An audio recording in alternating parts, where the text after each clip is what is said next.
퇴임식 날 들려온 한마디. 40년 결혼 생활이 무너진 진짜 이유. 제1장. 퇴임식 날의 충격. 38년간 한 번도 지각하지 않았던 남자가 있었습니다. 매일 새벽 5시에 일어나 7시 첫 차를 타고 출근했던 그 남자가 인생에서 가장 중요한 날 받게 된 것은 감사패가 아니었습니다. 그것은 40년 아내의 입에서 나온 차가운 한마디였죠. 이제 나도 자유롭고 싶어요. 평생 성실하게만 살아온 한 남자의 마지막 날, 그날 무너진 것은 단순히 직장 생활이 아니었습니다. 그의 전부였던 가정이었죠. 김동수는 오늘 아침에도 어김없이 새벽 5시에 눈을 떴습니다. 38년간 지켜온 습관이었죠. 하지만 오늘은 달랐습니다. 마지막 출근길이었거든요. 여보, 오늘 퇴임식이니까 좀 일찍 들어와요. 아내 명숙 55이 부엌에서 건넨 말에 동수는 고개만 끄덕였습니다. 말이 없는 편이었죠. 38년간 회사를 다니면서도 집에서는 늘 조용했습니다. 그래, 알겠어. 동수는 평소보다 정성스럽게 차려입었습니다. 명숙이 몇 년 전에 사준 넥타이를 메고 구두도 반짝반짝 닦았죠. 오늘만큼은 멋있게 보이고 싶었습니다.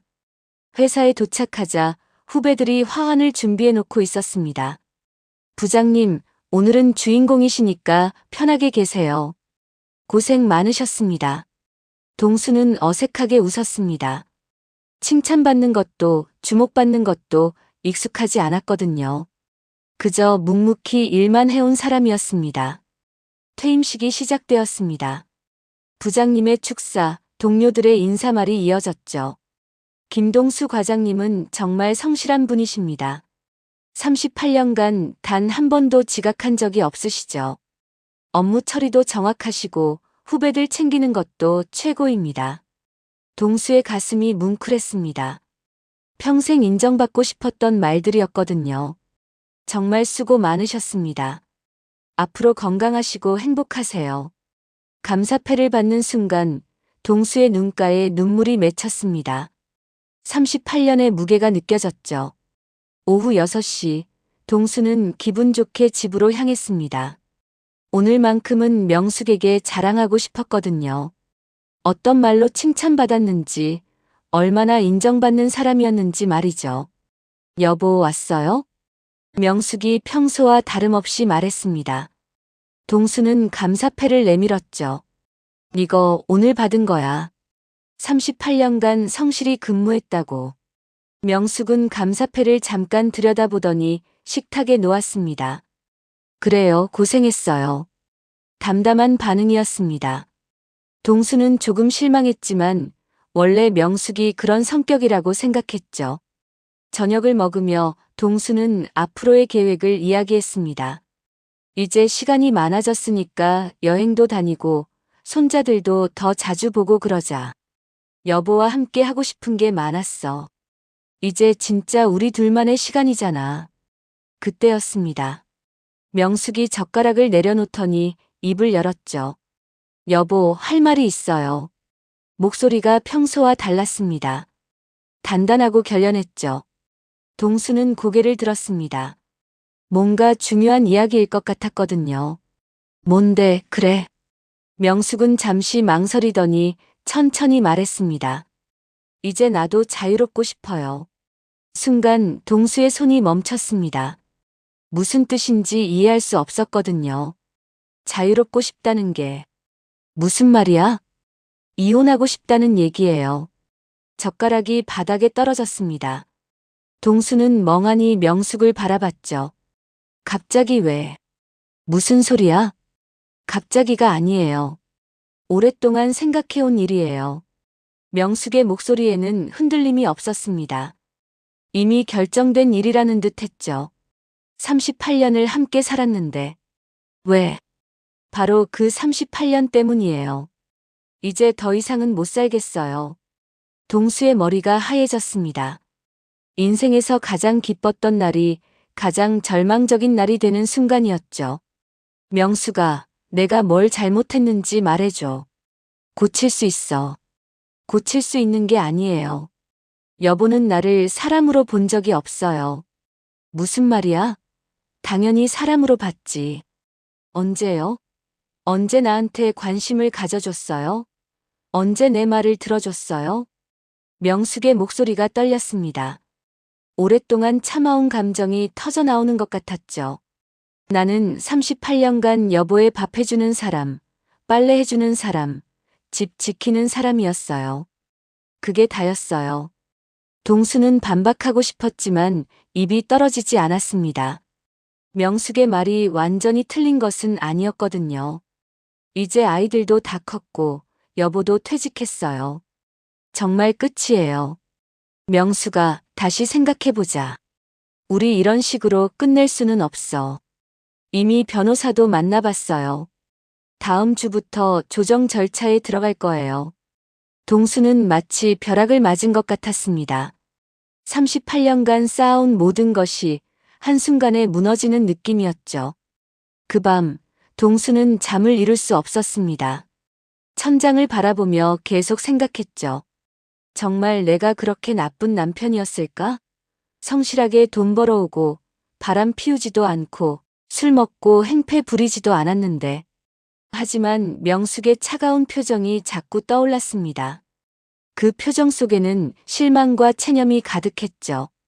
38년간 가장으로 살아온 동수에게 이것은 정체성의 붕괴였습니다.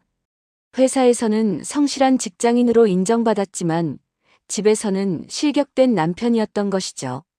퇴임식 날 받은 것은 감사패 하나와 이혼 통보 하나였습니다. 인생의 가장 큰 모순이었죠. 다음 날 아침 명숙은 여느 때와 다름없이 아침을 차려주었습니다. 하지만 식탁의 분위기는 완전히 달랐죠. 이제 시작인 것 같았습니다. 동수가 알지 못했던, 그리고 알려고 하지 않았던 진실들이 하나씩 드러나는 시간이 말이죠. 제2장. 숨겨진 비밀 계좌. 아침 식사를 마치고 명숙은 평소와 다르게 서류 봉투를 꺼냈습니다. 동수의 가슴이 철렁했죠. 이혼 조정 신청서예요. 서명해 주세요. 명수가 정말 이렇게 할 거야? 결정한 일이에요. 동수는 서류를 받아들고 내용을 살펴봤습니다.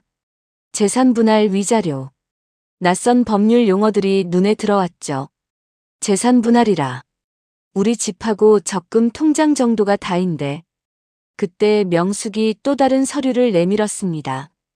이것도 보세요. 동수가 서류를 받아보는 순간 얼굴이 하얘졌습니다.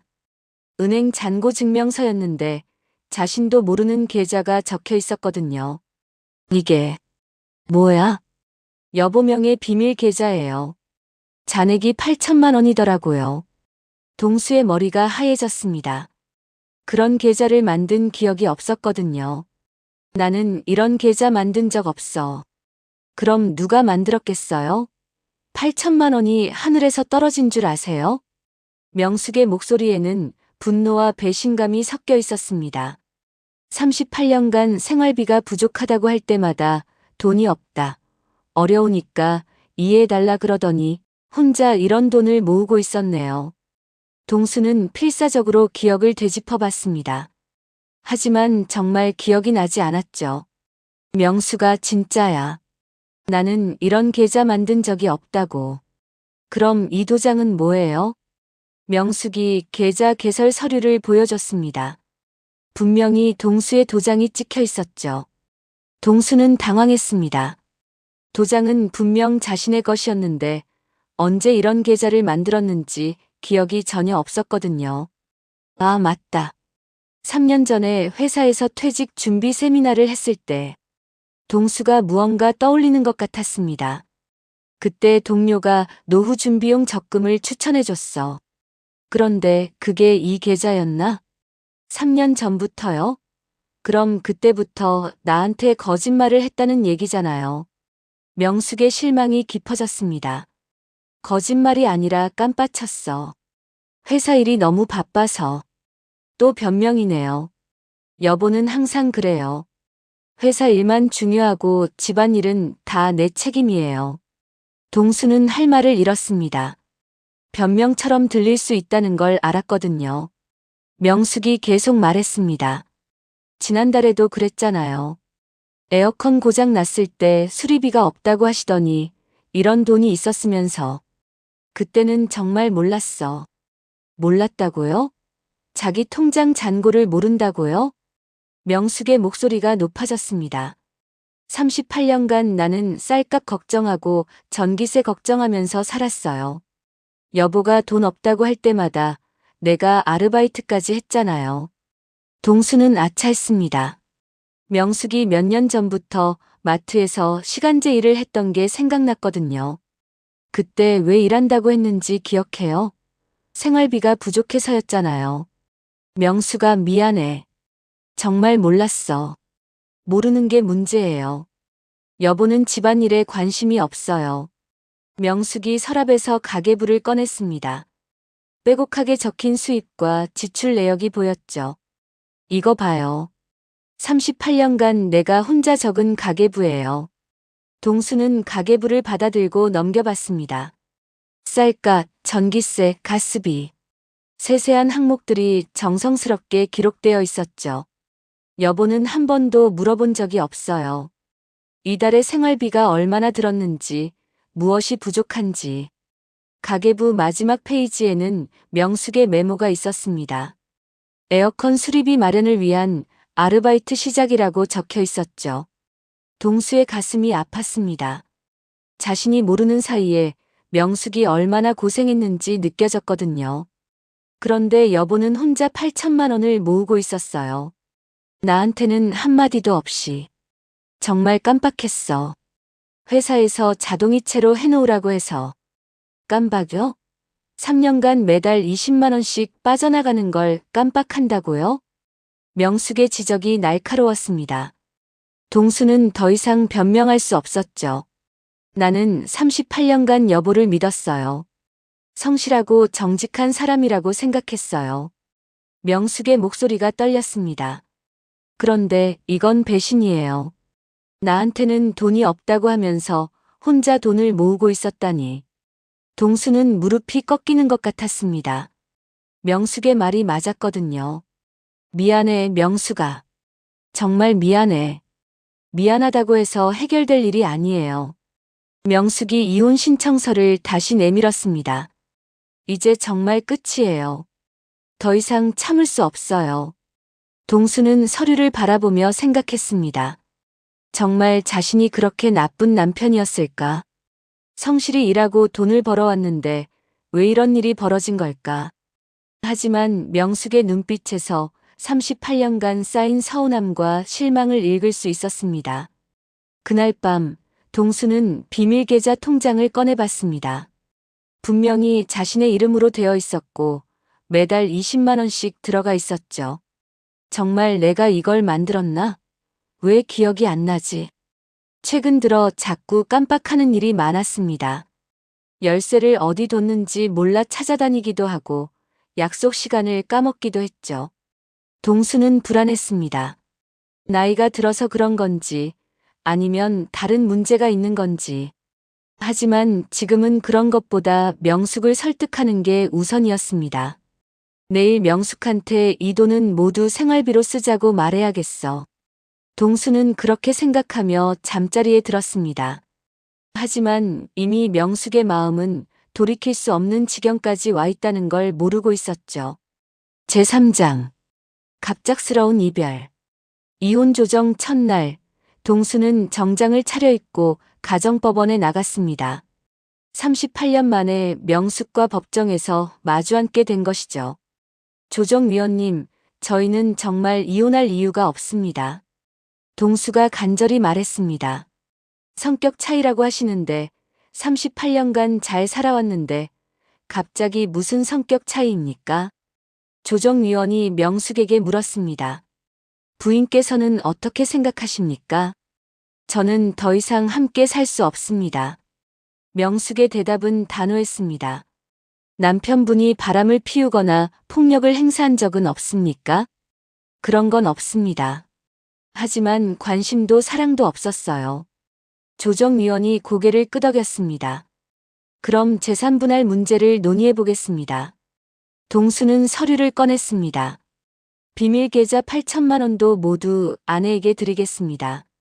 집도 아내 명의로 하고요. 여보가 번 돈인데 왜 나한테 줘요? 명숙이 차갑게 말했습니다. 내가 잘못했으니까 용서해줘. 용서받으려고 돈을 주는 거예요? 그게 사랑이라고 생각해요? 명숙의 목소리가 떨렸습니다. 나는 돈이 아니라 마음을 원했어요. 관심을 원했어요. 동수는 할 말을 잃었습니다. 돈으로 해결하려는 자신의 방식이 또다시 명숙을 상처 입힌 것이죠. 조정은 결렬되었습니다. 다음 주에 다시 만나기로 했죠. 집으로 돌아오는 길에 동수는 가슴이 답답했습니다. 계단을 올라가는데 숨이 차고 어지러웠죠. 괜찮나? 좀 이상한데. 집에 도착해서도 계속 가슴이 아팠습니다. 명숙이 걱정스럽게 물었죠. 어디 아파요? 가슴이 좀 답답해. 스트레스 때문인가 봐. 병원에 가보세요. 명숙의 목소리에는 여전히 걱정이 섞여 있었습니다. 이혼을 원하지만 38년 함께 산 정이 쉽게 사라지지는 않았던 거죠. 그날 밤 동수는 잠을 이루지 못했습니다. 가슴이 계속 아프고 숨쉬기가 힘들었거든요. 새벽 3시경 극심한 가슴 통증이 왔습니다. 동수가 침대에서 몸부림쳤습니다. 명숙이 깜짝 놀라 일어났죠. 여보, 어떻게 된 거예요? 가슴이 너무 아파. 동수의 얼굴이 새파랗게 질렸습니다. 식은땀이 흘러내렸죠. 119 불러야겠어요. 명숙이 급히 전화를 걸었습니다. 여보, 버텨요. 곧 구급차가 와요. 구급차가 도착할 때까지 명숙은 동수의 손을 꼭 잡고 있었습니다. 그 순간만큼은 이혼 생각 따위는 머리에서 사라졌죠.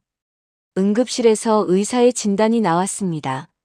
급성 심근경색입니다. 응급수술이 필요해요. 심근경색이요? 위험한 거 아닌가요? 명숙이 떨리는 목소리로 물었습니다. 지금 당장 수술하면 괜찮을 겁니다. 보호자 서명이 필요한데요. 명숙은 망설임 없이 서명했습니다. 이혼 서류에 서명할 때와는 완전히 다른 마음이었죠.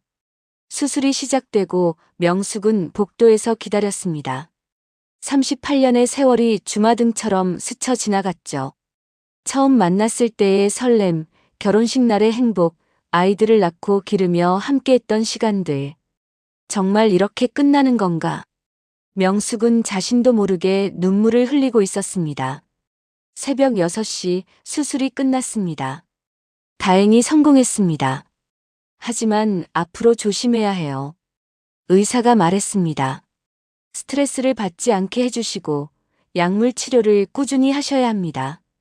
동수가 중환자실에서 깨어났을 때 제일 먼저 본 것은 명숙의 얼굴이었습니다. 명숙아, 말하지 마세요. 지금은 회복이 우선이에요. 명숙이 다정하게 말했습니다. 마치 38년 전 신혼 때처럼요. 동수는 명숙의 손을 잡았습니다. 고마워. 내가 죽을 뻔했구나. 바보 같은 소리 하지 마세요. 죽기라도 하면 어떻게 해요? 명숙의 눈에 눈물이 맺혔습니다. 명숙아, 이혼은. 지금은 그런 얘기 하지 말아요. 건강부터 회복하세요. 동수는 안도했습니다. 명숙이 마음을 바꾼 것 같았거든요. 하지만 이것은 시작에 불과했습니다. 더 큰 시련이 기다리고 있었죠. 퇴원 후 일주일, 동수는 집에서 요양하고 있었습니다. 명숙이 정성스럽게 간병해줬죠. 오늘은 컨디션이 어때요? 많이 좋아졌어. 고마워, 명숙아. 동수는 진심으로 고마웠습니다. 이혼 얘기를 꺼낸 명숙이 이렇게 정성스럽게 돌봐주고 있었거든요. 그날 밤, 동수는 화장실에 가려다가 갑자기 쓰러졌습니다. 쿵! 소리를 들은 명숙이 달려왔습니다. 여보, 여보. 하지만 동수는 의식을 잃은 상태였습니다. 다시 119를 불렀지만 이번에는 너무 늦었습니다. 병원 도착 30분 후 의사가 나왔습니다. 죄송합니다. 최선을 다했지만 명숙의 다리에 힘이 빠졌습니다. 38년 함께 산 남편이 이혼 서류를 앞두고 세상을 떠난 것이죠. 제사장 형제들의 충돌. 장례식장은 조문객들로 가득했습니다. 38년간 성실히 회사를 다닌 동수의 인망을 보여주는 것이었죠. 부인 힘내세요. 좋은 분이셨는데. 조문객들의 위로 속에서 명숙은 멍한 상태였습니다. 이혼을 원했지만 이런 이별을 원한 건 아니었거든요. 동수의 형인 동철 60이 다가왔습니다. 수고했어, 명숙아. 동수가 갑자기 가서 얼마나 놀랐을까. 형님, 제가 잘못했어요. 이혼 얘기 같은 걸 꺼내서. 명숙이 자책했습니다. 그게 무슨 소리야? 부부간에 그런 일도 있는 거지. 동철이 위로했지만 속으로는 다른 생각을 하고 있었습니다. 이혼 얘기까지 나왔던 거면 상속에서 명숙이 차지할 몫을 줄일 수 있지 않을까? 동수의 막내 동생인 동민 52도 와 있었습니다. 형수님, 조의금 정리는 제가 도와드릴게요. 고마워, 동민아. 하지만 동민도 속으로는 계산하고 있었습니다. 동수가 남긴 재산이 얼마나 될지 말이죠. 장례식 이틀째 문제가 터졌습니다. 명숙이 상속 관련 서류를 정리하려고 하는데 동철이 반대한 것이죠. 명숙아, 잠깐만. 상속 문제는 우리가 다 같이 상의해야 하는 거 아니야? 형님, 저는 동수 아내인데 뭘 상의해요? 그게 그런 게 아니야. 이혼 얘기도 나왔었다면서. 동철의 말에 명숙이 당황했습니다. 그건 그냥이 아니지. 법적으로 이혼 의사가 있었다면 상속에서 불리해질 수 있어. 동민이 거들었습니다. 맞아요, 형수님. 저희도 동수형의 동생이니까 상속권이 있잖아요. 명숙은 어이가 없었습니다. 장례식도 끝나지 않았는데 벌써 재산 얘기를 하는 거였거든요. 형님들, 지금이 그런 얘기할 때인가요? 언제 하겠어? 49제 끝나고 하겠어? 동철이 목소리를 높였습니다. 동수가 남긴 재산이 만만치 않더라. 집값만 해도 5억이고 비밀 계좌까지 있다면서. 명숙이 깜짝 놀랐습니다. 비밀 계좌를 어떻게 알았는지 궁금했거든요. 그걸 어떻게. 명숙아, 숨길 생각하지 마. 동수가 생전에 형한테 얘기했어. 동철이 거짓말을 했습니다. 사실은 조문객 중에 동수 회사 동료에게서 들은 얘기였죠. 8천만 원이라면서. 그럼 총 재산이 6억 가까이 되네. 동민이 계산기를 두드렸습니다. 법정 상속분으로 하면 형수님이 3억, 저희가 각각 1억 5천씩. 잠깐만요. 명숙이 소리쳤습니다. 동수는 제 남편이에요. 38년간 함께 산 남편이라고요. 그래, 남편이지. 하지만 이혼하려던 남편이잖아. 동철이 냉정하게 말했습니다. 형님, 너무하시는 거 아니에요? 장례도 제가 치렀고 병원비도 제가 냈는데. 그건 부인이니까 당연한 거고 상속은 별개 문제야. 명숙은 분노했습니다. 38년간 동수와 함께 모은 재산을 형제들과 나누라는 것이 이해되지 않았거든요. 저는 동의할 수 없어요. 그럼 어쩔 수 없지. 법정에서 해결해야겠네. 동철이 협박조로 말했습니다. 유류분 소송해서라도 우리 몫은 챙기겠어. 동민도 거들었습니다. 형수님이 욕심 부리시면 안 되죠. 혈육이 따로 있는데. 명숙의 가슴이 터질 것 같았습니다. 남편을 떠나보낸 슬픔도 채가시지 않았는데 시댁에서 이런 식으로 나오는 것이 믿어지지 않았거든요. 형님들, 정말 실망이에요. 실망은 우리가 해야 할 말이지. 동수 살아있을 때는 형제들 챙기기는커녕.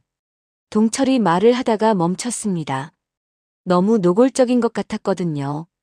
그날 밤 명숙은 혼자 앉아 생각했습니다. 정말 내가 욕심을 부리는 걸까? 아니면 형님들이 너무한 걸까? 38년간 동수와 함께 모은 재산이었습니다. 동수가 벌어온 돈이지만 명숙이 아껴가며 모은 것이기도 했죠. 하지만 법적으로는 형제들 말이 맞을 수도 있었습니다. 이혼 의사를 표명했던 것이 불리하게 작용할 수도 있었거든요. 더 큰 문제가 생겼습니다. 동철이 사망 신고를 미루고 있었던 것이죠. 형님, 사망 신고는 언제 하실 거예요? 상속 문제가 정리되면 하겠어. 그럼 언제까지요? 한 달 정도는 걸릴 거야. 명숙은 당황했습니다. 사망 신고를 하지 않으면 여러 가지 문제가 생길 수 있었거든요. 보험금도 받을 수 없고 각종 서류 처리도 할 수 없었습니다. 형님, 사망 신고는 미루면 안 돼요. 왜? 급할 게 뭐 있어? 동철이 태연하게 말했습니다. 상속 포기각서부터 쓰면 신고해 주겠어. 명숙은 어이가 없었습니다. 사망 신고를 볼모로 협박하는 것이었거든요. 그날 밤 명숙은 동수의 영정 사진을 보며 울었습니다. 여보, 미안해. 이혼하자고 해서. 그런데 형님들이 너무해요. 38년 결혼 생활이 이런 식으로 끝나게 될 줄 몰랐습니다. 사랑했던 남편은 세상을 떠났고 시댁 가족들은 재산을 놓고 다투고 있었습니다. 명숙은 절망적이었습니다. 혼자서 이 모든 것을 해결해야 한다는 생각에 막막했죠. 하지만 며칠 후 예상치 못한 반전이 기다리고 있었습니다. 제오장 서류 한 장에 담긴 진실. 명숙은 변호사를 찾아갔습니다. 혼자서는 형제들의 요구에 대응할 수 없었거든요. 변호사님, 정말 제가 상속을 포기해야 하나요? 아닙니다. 배우자의 상속분은 법으로 보장되어 있어요. 변호사가 설명했습니다. 다만 이혼 의사를 표명했다는 점이 다소 불리할 수 있습니다. 그럼 어떻게 해야 하죠? 일단 고인의 정확한 재산 목록을 파악해야 합니다. 혹시 모든 통장과 서류를 확인해 보셨나요? 명숙은 고개를 흔들었습니다. 비밀 계좌가 있는 걸 보면 다른 것도 있을 수 있어요. 집에 돌아온 명숙은 동수의 서재를 뒤지기 시작했습니다. 38년간 함께 살았지만 남편의 개인적인 공간을 자세히 살펴본 적은 없었거든요. 서랍 속에서 각종 서류들이 나왔습니다. 보험 증서, 은행 서류, 회사 관련 문서들. 그런데 오래된 봉투 하나가 눈에 띄었습니다. 명숙에게라고 적혀 있었죠. 명숙의 가슴이 두근거렸습니다. 동수가 자신에게 남긴 편지인 것 같았거든요. 봉투를 열어보니 편지 한 장과 병원 서류가 들어 있었습니다. 편지부터 읽어봤습니다. 명수가 이 편지를 너가 읽고 있다면 아마 나는 이미 세상을 떠났을 것이다. 미리 이런 편지를 쓰는 이유는 너에게 말하지 못한 일들이 있기 때문이다. 먼저 비밀 계좌 이야기부터 하겠다. 너는 내가 몰래 돈을 모았다고 생각하겠지만 그게 아니다. 그 돈은 너를 위한 것이었다. 3년 전 건강검진에서 이상 소견이 나왔다. 의사가 추가 검사를 받으라고 했는데 너무 무서워서 혼자 갔다. 너에게 걱정을 끼치고 싶지 않았거든. 검사 결과 심장에 문제가 있다고 했다. 언제 큰 발작이 올지 모른다고. 그래서 만약을 위해 너 혼자 살 수 있는 돈을 모아둔 것이다. 매달 20만 원씩 모은 돈, 그것은 내 노후 자금이었다. 내가 먼저 가면 너 혼자 힘들어할 것을 생각해서였다. 그런데 너는 내가 배신한 줄로만 알았구나. 정말 미안하다. 또 하나 고백할 것이 있다. 최근 들어 자꾸 깜빡하는 일이 많았다. 열쇠를 어디 뒀는지 모르고 약속 시간을 까먹고 혹시 치매가 아닌가 걱정했다. 그래서 병원에 가서 검사를 받았다. 결과는 편지와 함께 넣어둔 서류를 보면 알 수 있다. 명수가 38년간 정말 고생 많았다. 나는 표현이 서툴러서 사랑한다는 말도 제대로 못했지만 너만큼 소중한 사람은 없었다. 마지막으로 형들이 상속 때문에 너를 괴롭힐 것 같아서 걱정이다. 하지만 모든 재산은 내 것이다. 내가 법무사를 통해 유언장도 작성해뒀다. 사랑한다, 명숙아. 너무 늦은 고백이지만 편지를 다 읽은 명숙의 눈에서 눈물이 쏟아졌습니다. 동수가 자신을 사랑했다는 것을, 비밀 계좌도 자신을 위한 것이었다는 것을 알게 된 것이죠. 떨리는 손으로 병원 서류를 펼쳐봤습니다. 알츠하이머 초기 진단 소견서. 명숙의 다리에서 힘이 빠졌습니다. 동수가 치매 초기 진단을 받았다는 내용이었습니다. 3개월 전 날짜로 되어 있었죠. 그래서 비밀 계좌를 기억 못했구나. 그래서 자꾸 깜빡했구나. 명숙은 자신이 얼마나 큰 오해를 했는지 깨달았습니다. 동수의 무심함이라고 생각했던 것들이 사실은 병 때문이었을 수도 있었던 것이죠. 그때 또 다른 서류가 눈에 들어왔습니다. 유언장. 법무사 사무소에서 작성한 정식 유언장이었습니다. 나 김동수는 모든 재산을 아내 이명숙에게 상속한다. 형제들에게는 각각 500만 원씩만 유류분으로 남긴다. 명숙은 놀랐습니다. 동수가 이미 모든 준비를 해뒀던 것이죠. 유언장 마지막에는 이런 문구가 있었습니다. 명숙아, 내가 부족한 남편이었지만 너만은 행복했으면 좋겠다. 이 돈으로 내가 하고 싶었던 일들을 다 해봐. 명숙은 엉엉 울었습니다. 동수가 자신을 얼마나 사랑했는지, 얼마나 미안해했는지 느껴졌거든요. 그 순간 현관벨이 울렸습니다. 동철과 동민이 찾아온 것이었죠. 명수가 상속 포기각서는 썼어? 동철이 단도직입적으로 물었습니다. 명숙은 눈물을 훔치고 일어났습니다. 형님, 잠깐만요. 명숙이 유언장을 들고 나왔습니다. 이거 보세요. 동철이 유언장을 받아보더니 얼굴색이 변했습니다. 이게 뭐야? 동수가 남긴 유언장이에요. 법무사 사무소에서 정식으로 작성한 거예요. 동민도 유언장을 보더니 당황했습니다. 이건 위조일 수 있어. 위조요? 법무사 사무소 도장까지 찍혀 있는데요. 명숙이 차분히 말했습니다. 형님들, 동수 뜻이 이러니까 더 이상 상속 다툼은 하지 마세요. 동철이 화를 냈습니다. 이상해. 동수가 언제부터 이런 생각을 했다고. 3개월 전부터요. 동수는 자신이 언제 죽을지 모른다는 걸 알고 있었어요. 명숙이 병원 서류도 보여줬습니다. 심장병도 있었고 치매 초기 진단도 받았어요. 형제들은 할 말을 잃었습니다. 그럼 왜 우리한테 말 안 했어? 형님들에게 걱정 끼치기 싫어서 그랬나 봐요. 명숙의 목소리가 떨렸습니다. 저도 몰랐어요. 혼자 다 견디고 있었던 거예요. 동철과 동민은 더 이상 할 말이 없었습니다. 법적으로도 정식 유언장이 있으니 다툴 여지가 없었거든요. 그럼 정말 500만 원씩만? 동수 뜻이니까요. 명숙은 단호하게 말했습니다. 형제들이 돌아간 후 명숙은 동수의 영정사진 앞에 앉았습니다. 여보, 미안해요. 당신을 오해했어요. 당신이 얼마나 나를 사랑했는지 이제야 알겠어요. 명숙은 자신이 얼마나 큰 실수를 했는지 깨달았습니다. 동수의 무심함이라고 생각했던 것들이 사실은 병 때문이었고 비밀 계좌도 자신을 위한 배려였던 것이죠. 정말 바보 같은 여자였어요. 38년 동안 당신 마음도 모르고. 그날 밤 명숙은 동수가 남긴 편지를 다시 읽었습니다.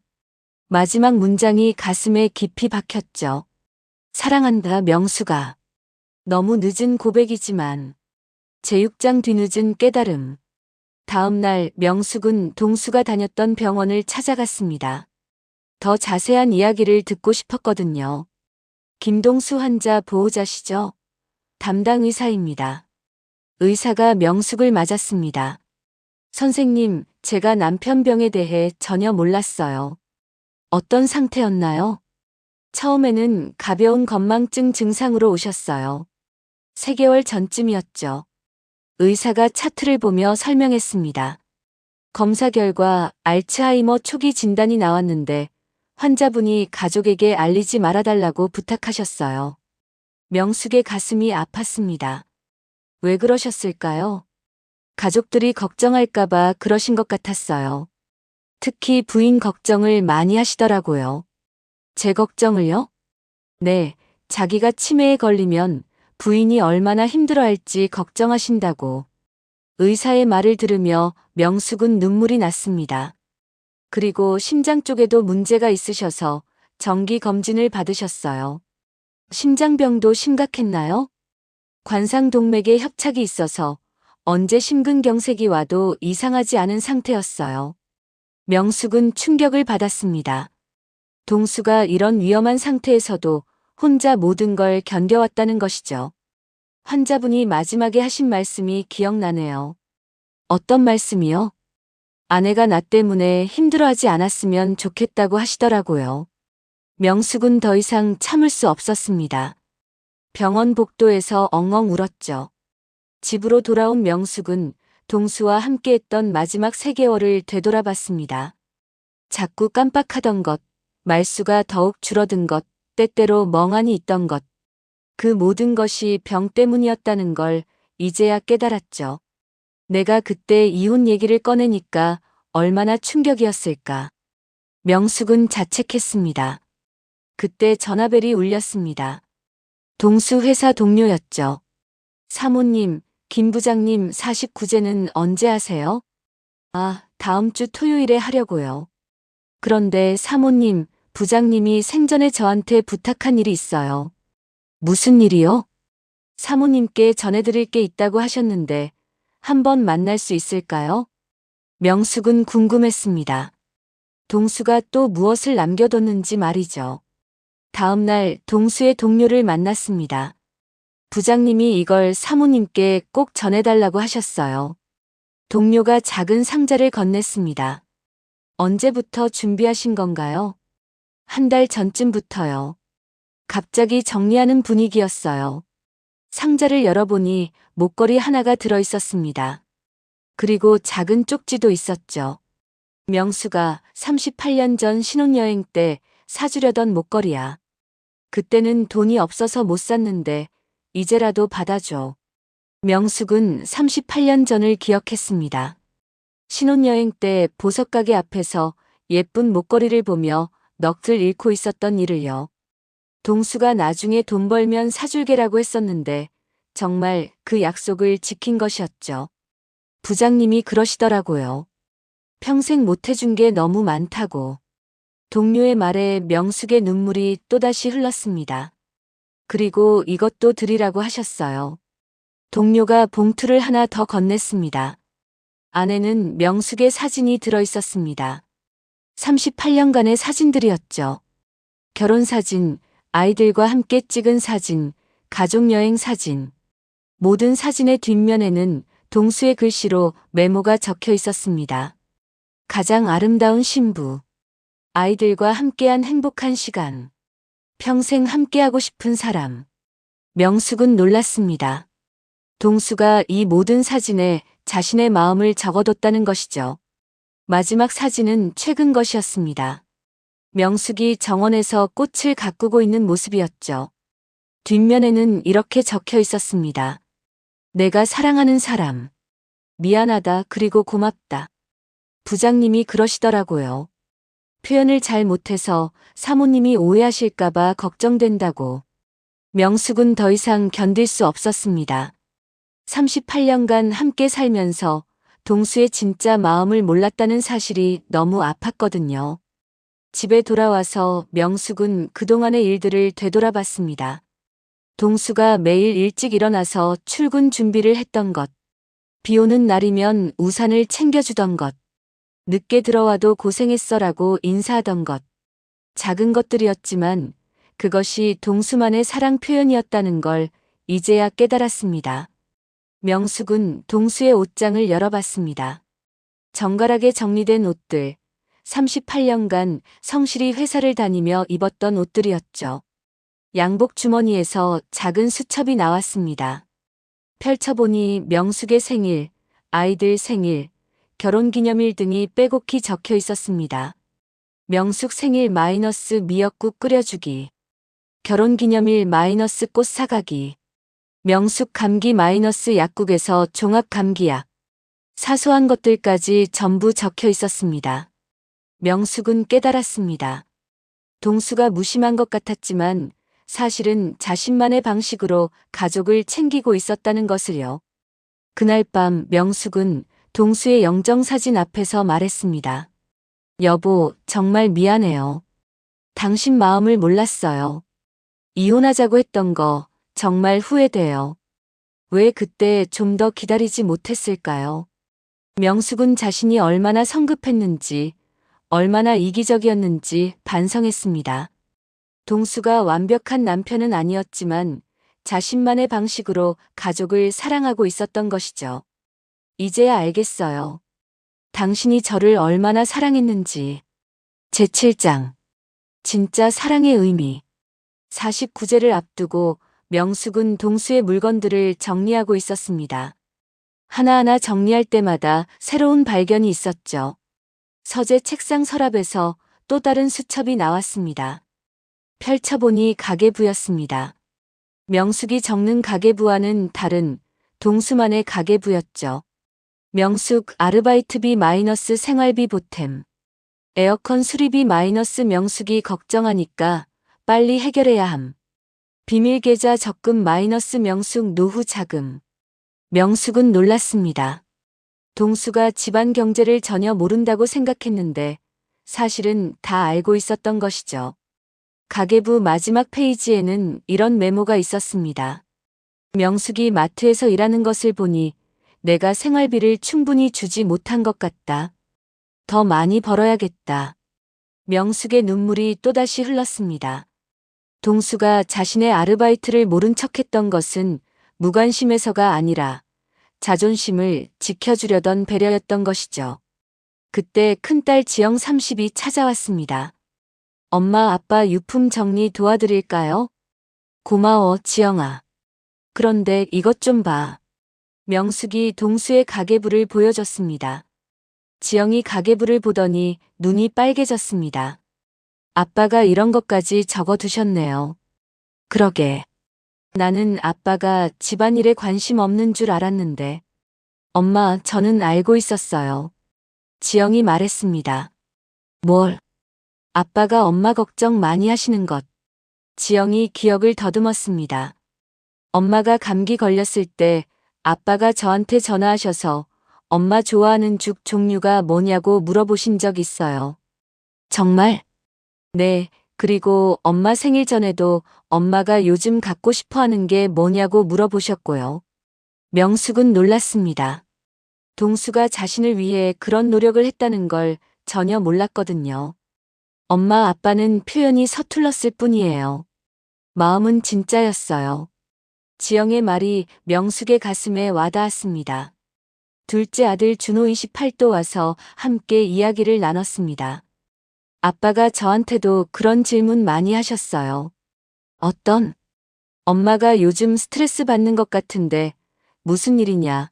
엄마 기분 좋게 해드릴 방법이 뭐냐 그런 거요.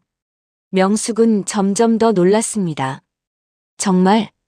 네, 아빠는 엄마한테는 직접 말하지 못하셨지만 저희한테는 엄마 걱정을 많이 하셨어요. 준호가 계속 말했습니다. 그리고 아빠가 최근에 치매 검사 받으신 것도 저는 알고 있었어요. 너도 알고 있었어? 네, 아빠가 저한테 말씀하셨어요. 만약 치매에 걸리면 엄마가 너무 힘들어 할까봐 걱정된다고. 명숙은 가슴이 터질 것 같았습니다. 그래서 뭐라고 하셨는데? 시설에 들어갈 생각까지 하고 계셨어요. 엄마한테 짐이 되기 싫다고. 명숙은 더 이상 견딜 수 없었습니다. 동수가 자신을 위해 얼마나 많은 것을 감내하고 있었는지 알게 되니까요. 그런데 엄마는 왜 아빠랑 이혼하려고 하셨어요? 지영이 조심스럽게 물었습니다. 명숙은 한참을 말하지 못했습니다. 엄마는 아빠가 나에게 관심이 없다고 생각했어. 관심이 없어요? 아빠가 엄마 걱정을 그렇게 많이 하셨는데? 나는 몰랐어. 아빠가 그런 마음인지. 명숙이 눈물을 흘리며 말했습니다. 표현을 안 하시니까 모를 수밖에 없었어요. 준호가 말했습니다. 하지만 아빠 나름대로는 표현하신 것 같은데요. 어떻게? 매일 아침 일찍 일어나서 출근하는 것도, 38년간 한 번도 바람 안 피우신 것도, 술 먹고 늦게 들어오지 않으신 것도. 준호의 말에 명숙은 할 말을 잃었습니다. 그게 아빠만의 사랑 표현이었을 수도 있잖아요. 지영도 거들었습니다. 맞아요. 우리 세대는 말로 표현하지만 아빠 세대는 행동으로 표현하잖아요. 명숙은 깨달았습니다. 자신이 동수에게 자신의 방식대로만 사랑받기를 원했다는 것을요. 동수는 동수만의 방식으로 가족을 사랑하고 있었는데 그것을 알아보지 못했던 것이죠. 38년간 매일 아침 일찍 일어나서 우리를 위해 일하러 가신 것도 사랑 아니에요? 생활비 벌어오고 아이들 학비 대주고 집 마련해 주신 것도 사랑이잖아요. 아이들의 말을 듣고 있자니 명숙은 자신이 얼마나 이기적이었는지 깨달았습니다. 그리고 엄마 이거 보세요. 지영이 휴대폰을 꺼냈습니다. 아빠가 저한테 보내신 마지막 문자예요. 문자 내용을 보니 이렇게 적혀 있었습니다. 지영아, 엄마 잘 부탁한다. 아빠가 부족해서 엄마가 힘들어했는데 너희들이라도 엄마를 행복하게 해드려라. 명숙은 오열했습니다. 마지막 순간까지 자신을 걱정했던 동수의 마음이 느껴졌거든요. 엄마 아빠는 정말 엄마를 사랑하셨어요. 표현을 잘 못하셨을 뿐이에요. 아이들의 위로를 받으며 명숙은 생각했습니다. 사랑에는 여러 가지 모습이 있다는 것을. 말로 하는 사랑, 행동으로 하는 사랑, 희생으로 하는 사랑. 동수는 자신만의 방식으로 38년간 가족을 사랑해왔던 것이죠. 그날 밤 명숙은 동수의 영정사진 앞에서 말했습니다. 여보, 이제 알겠어요. 당신이 저를 얼마나 사랑했는지. 제가 너무 이기적이었어요. 제 방식대로만 사랑받으려고 했어요. 미안해요, 여보. 정말 미안해요. 명숙은 그제서야 진정한 사랑의 의미를 깨달았습니다. 사랑은 받는 것이 아니라 주는 것이라는, 그리고 각자만의 방식이 있다는 것을 말이죠. 제8장 영원한 사랑. 49제 날 많은 사람들이 찾아왔습니다. 동수의 회사 동료들, 이웃들, 친구들. 모두들 동수를 그리워하며 좋은 추억들을 이야기했습니다. 김 부장님은 정말 성실한 분이셨어요. 가족을 정말 사랑하는 분이셨죠. 마지막까지 아내 걱정만 하셨어요. 사람들의 이야기를 들으며 명숙은 동수가 얼마나 좋은 사람이었는지 다시 한번 느꼈습니다. 제사가 끝나고 사람들이 돌아간 후 명숙은 혼자 동수의 영정사진 앞에 앉았습니다. 여보, 오늘 많은 사람들이 당신을 그리워했어요. 모두들 당신이 좋은 사람이었다고 했어요. 명숙은 그동안 정리한 동수의 물건들을 하나씩 꺼내 놓았습니다. 편지, 사진들, 가계부, 수첩. 하나하나가 동수의 사랑이 담긴 증거들이었습니다. 여보, 이제야 알겠어요. 당신이 저를 얼마나 사랑했는지. 명숙은 동수가 남긴 마지막 편지를 다시 읽었습니다. 사랑한다, 명숙아. 너무 늦은 고백이지만 늦지 않았어요, 여보. 이제라도 알게 됐으니까요. 명숙은 동수가 사준 목걸이를 목에 걸었습니다. 38년 전 약속을 지킨 목걸이였죠. 거울을 보니 목걸이가 잘 어울렸습니다. 마치 동수가 안아주는 것 같았어요. 며칠 후 명숙은 중요한 결정을 내렸습니다. 동수가 남긴 돈으로 의미 있는 일을 하고 싶었거든요. 엄마, 정말 그 돈으로 그런 일을 하실 거예요? 지영이 놀라며 물었습니다. 응, 아빠가 치매 때문에 고생했으니까 치매 환자 가족들을 도와주고 싶어. 명숙은 비밀 계좌에 8천만 원으로 치매 환자 가족 지원센터를 만들기로 했습니다. 아빠 이름으로요? 그럼 김동수 기념 가족 지원센터로 할 거야. 준호가 감동했습니다. 아빠가 정말 좋아하실 것 같아요. 명숙은 또 다른 계획도 세웠습니다. 그리고 아빠가 다니던 회사 후배들한테 장학금도 주려고 해. 장학금요? 아빠가 38년간 성실히 일한 것을 기념해서 말이야. 명숙은 동수의 뜻을 이어받아 의미 있는 일들을 시작했습니다. 치매 환자 가족들을 위한 상담 프로그램, 간병 교육, 심리적 지원. 동수가 혼자 견뎠던 고통을 다른 가족들은 함께 나눌 수 있도록 도왔습니다. 몇 달 후 센터 개소식 날이었습니다. 김동수 기념 가족 지원 센터 개소를 축하합니다. 많은 사람들이 참석했습니다. 동수의 회사 동료들, 이웃들, 그리고 도움이 필요한 가족들. 명숙이 마이크를 잡고 말했습니다.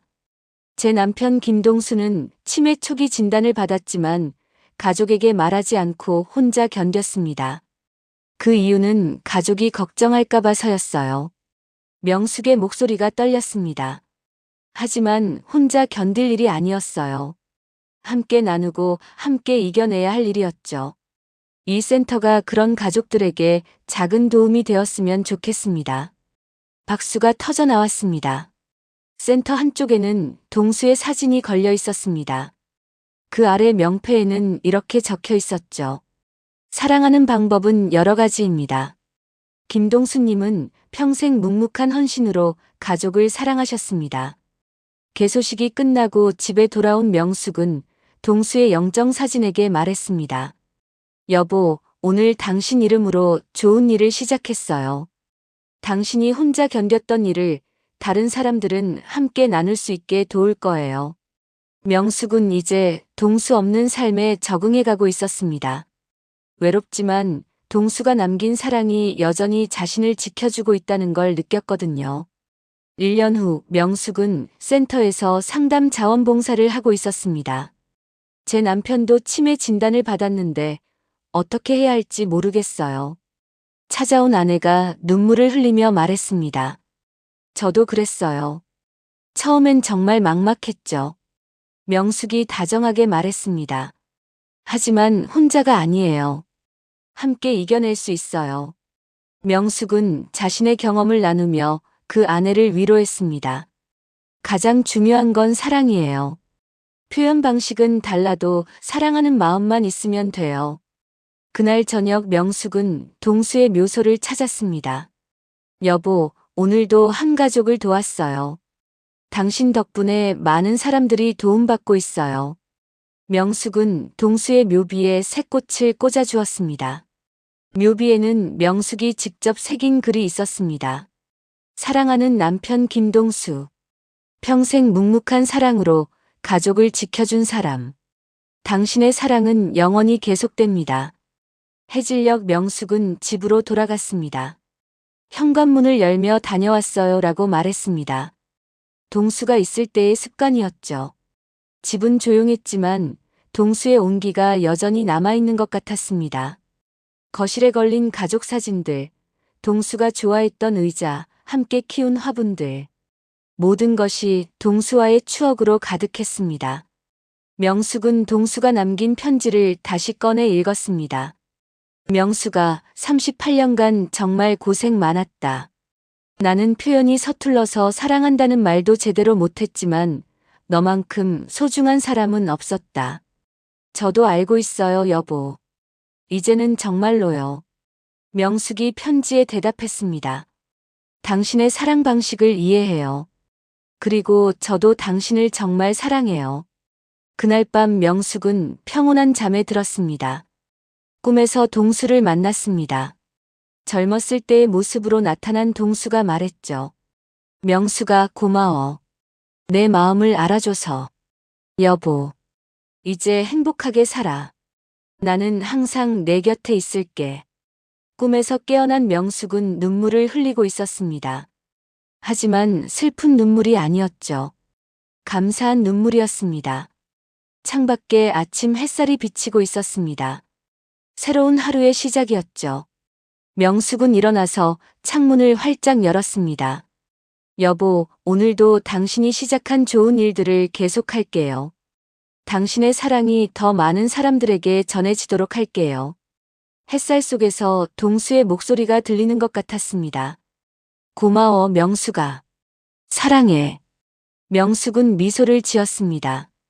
사랑은 죽음으로도 끝나지 않는다는 것을, 진짜 사랑은 영원히 계속된다는 것을 깨달았거든요. 38년간 함께한 동수와의 사랑이 이제는 더 많은 사람들을 위한 사랑으로 이어지고 있었습니다. 그것이 동수가 명숙에게 남겨준 가장 소중한 선물이었죠. 사랑하는 방법은 사람마다 다르지만 진실한 마음은 언젠가 반드시 전해진다는 것. 그리고 그 사랑은 죽음 너머까지 이어진다는 것을. 명숙은 이제 그 진리를 온전히 이해하게 되었습니다. 마이너스 끝 마이너스. 에필로그. 5년 후 김동수 기념 가족지원센터는 전국적으로 유명한 곳이 되었습니다. 수많은 가족들이 도움을 받았고 명숙의 이야기는 많은 사람들에게 감동을 주었죠. 명숙은 여전히 센터에서 봉사활동을 하며 의미 있는 삶을 살고 있습니다. 때로는 외롭지만 동수가 남긴 사랑 덕분에 행복한 날들이 더 많습니다. 진정한 사랑은 영원하다는 것을, 그리고 그 사랑이 세상을 더 아름답게 만든다는 것을 매일 느끼며 살아가고 있습니다.